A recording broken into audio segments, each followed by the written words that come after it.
আমার স্বামী আমাকে ইসলাম ধর্মে যখন বলেছিল, আমি আমার হাজব্যান্ডকে আমি বলেছিলাম, তুমি যেখানে যাবে আমিও সেখানে যাবো, তুমি যদিন বলো আমাকে মৃত্যু গ্রহণ করতে, আমি মৃত্যু গ্রহণ করতে পারবো।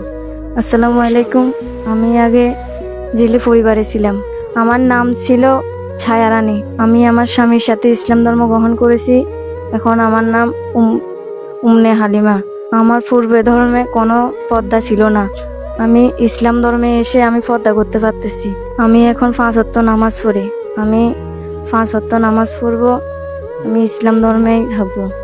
আপনাকে কি আপনার স্বামী জোর করছে, না, কোনো বাধ্য করছে যে না তুমি ইসলাম ধর্ম গ্রহণ না করলে এ ধরনের কোনো প্রেশার দিয়েছে?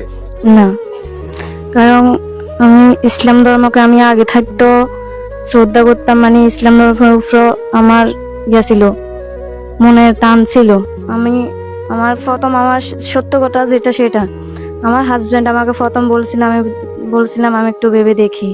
এরপর আমিও ভেবে দেখলাম ইসলাম ধর্মে গেলে আমার ভালো হবে, এজন্য আমি ইসলাম ধর্মে এসেছি।